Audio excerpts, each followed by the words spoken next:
Mga kapatid, magandang umaga po sa inyong lahat. Bago po tayo manalangin, samahan niyo muna ako sandali sa pagbubulay sa salita ng Diyos. Minsan, kailangan muna nating tumigil at makinig bago tayo magsalita. Sa umagang ito, hayaan ninyong dalhin ko kayo sa isang kwento na galing mismo sa bibig ng ating Panginoong Hesus. Ito po ay mula sa Mateo chapter 21, verse 28 to 32. Sinabi ni Jesus, "Ano sa palagay ninyo?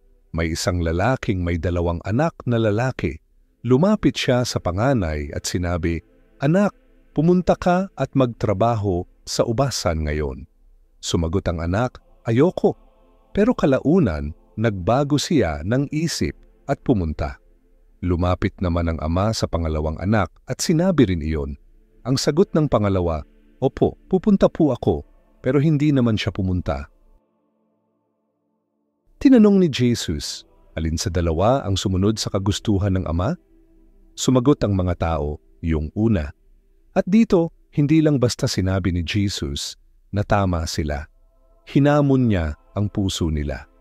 Sinabi niya, "Sinasabi ko sa inyo, ang mga maniningil ng buwis at mga babaeng bayaran ay nauuna pa sa inyo papasok sa kaharian ng Diyos.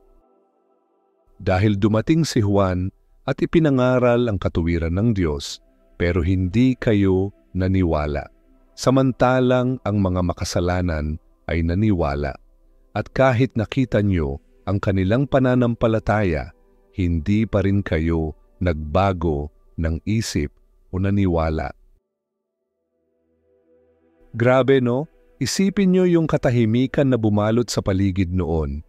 Yung biglang pagbigat ng hangin, parang tumama sa kanila ang katotohanan na matagal na nilang iniiwasan.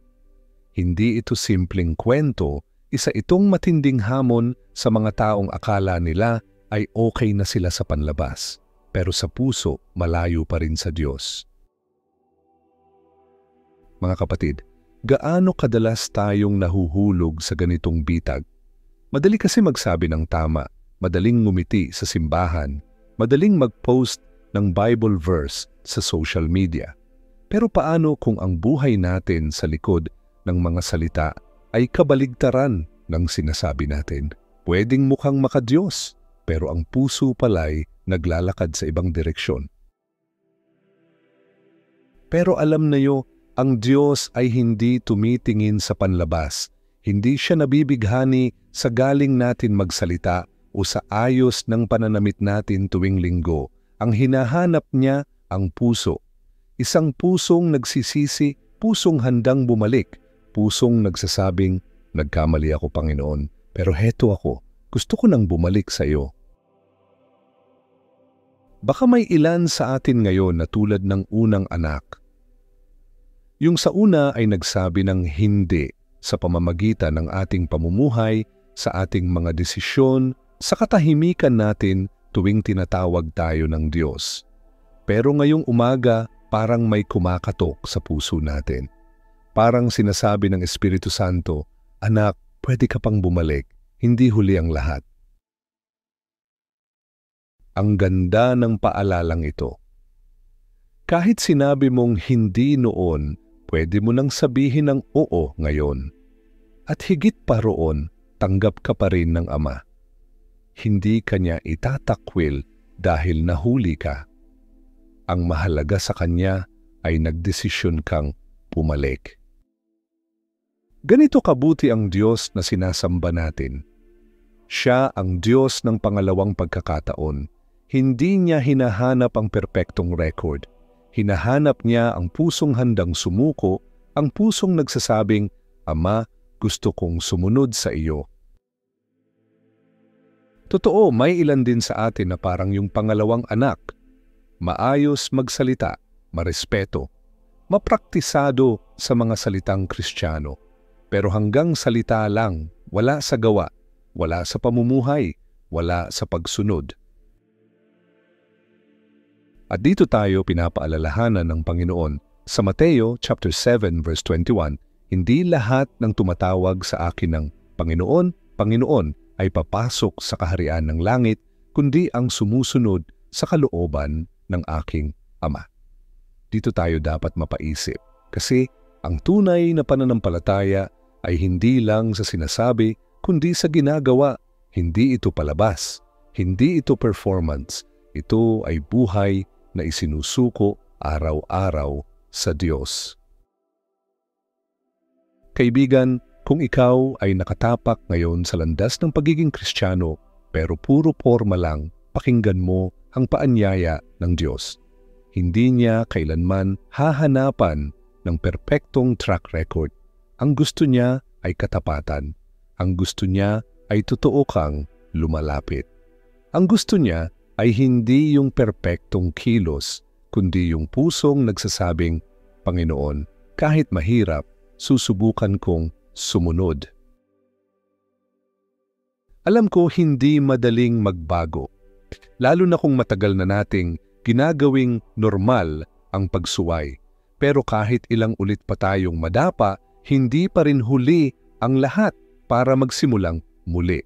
Hindi natin kailangang maging perpekto bago tayo tanggapin ng Diyos. Ang kailangan lang isang pusong nagsisisi at handang bumalik.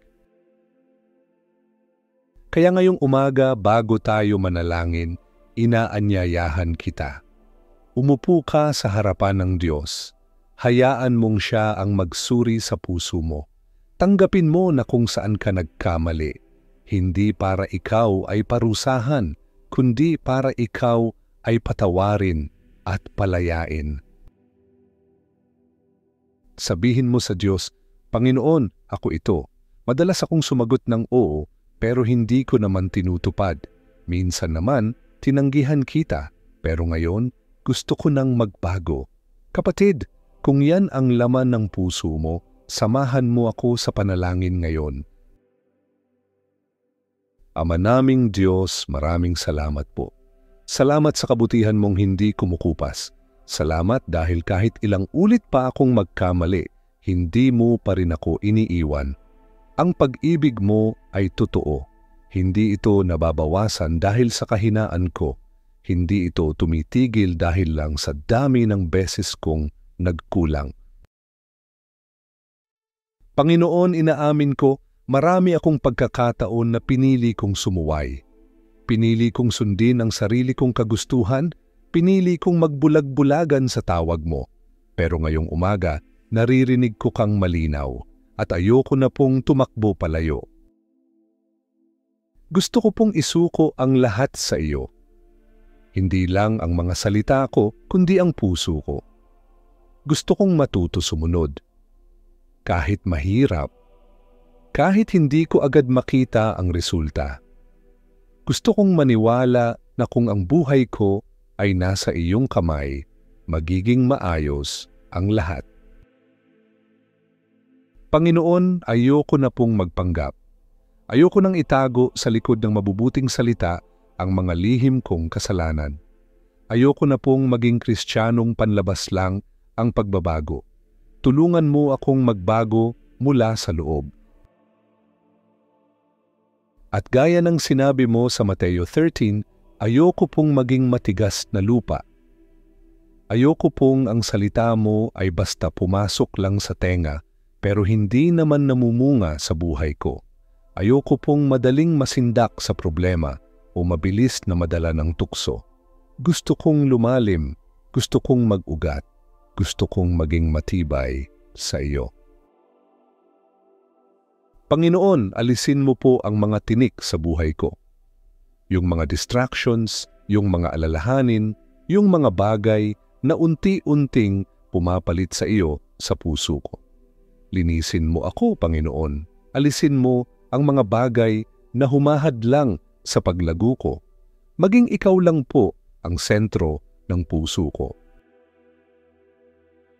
Gawin mo po akong mabuting lupa, lupa na bukas sa pagtuturo mo, lupa na handang magpaturo, lupa na hindi lang tumatanggap ng salita mo, kundi namumuhay ayon dito. Hindi ko po ito kayang mag-isa, kaya't hinihingi ko ang tulong mo. Hinihingi ko ang presensya mo. Hinihingi ko ang Espiritu mong banal para ako'y gabayan, ituwid at palakasin. Panginoon, tulungan mo akong maging totoo. Hindi lang sa paningin ng tao, kundi sa paningin mo. Gawin mong malinaw sa akin kung ano ang iyong kalooban at bigyan mo ako ng tapang na sundin ito kahit mahirap, kahit mag-isa lang akong sumusunod, kahit hindi ko pa nauunawaan ang lahat. Tulungan mo akong magmahal gaya ng pagmamahal mo, magpatawad gaya ng pagpapatawad mo, maglingkod kahit walang kapalit, magtiwala kahit parang walang kasiguruhan. At Panginoon, huwag mo pong hayaang manlamig ang puso ko. Sa tuwing nagiging komportable na ako sa kasalanan, pukawin mo ako. Sa tuwing parang nawawala na ako sa direksyon, tawagin mo ulit ako. Huwag mo akong hayaang mapalayo sa iyo. At gaya ng sabi sa Santiago chapter 1 verse 22, ayoko pong maging tagapakinig lang ng salita mo. Gusto ko pong maging tagatupad. Tulungan mo akong isabuhay ang salita mo, hindi lang tuwing linggo, kundi araw-araw sa mga maliliit na desisyon. Sa pakikitungo ko sa pamilya, sa trabaho, sa mga hindi ko gusto, at sa mga hindi nakakakita sa ginagawa ko. Panginoon, kung may mga bahagi pa ng buhay ko na hindi ko pa naisusuko, pakita mo ito sa akin at bigyan mo ako ng lakas na bitawan ang mga ito para sa iyo. Salamat po, Ama, dahil hindi ka sumusuko sa akin. Kahit ilang ulit pa akong bumagsak, naririyan ka pa rin, handang umalalay, handang tumanggap. Salamat sa grasya mong hindi nauubos. Salamat sa pag-asang laging bago tuwing umaga. Ngayon, Panginoon, inuulit ko, mahal kita, pinipili kita, gusto kong sumunod sa iyo. Gamitin mo ang buhay kong ito para sa iyong kaluwalhatian. Ang mga kamay ko, ang mga paa ko, ang isip ko, ang mga plano ko, lahat ng ito ay para sa iyo. Sa pangalan ni Jesus, ako'y nananalangin. Amen. Kung ang panalangin na ito ay tumimo sa puso mo, pakitype lang ng Amen bilang tanda ng iyong pananampalataya. At kung kailangan mo ng espesyal na panalangin, huwag kang mahiyang mag-comment.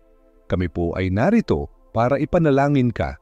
Naway ang kapayapaan at pagpapala ng ating Panginoong Hesus ay sumainyo ngayon at magpakailanman.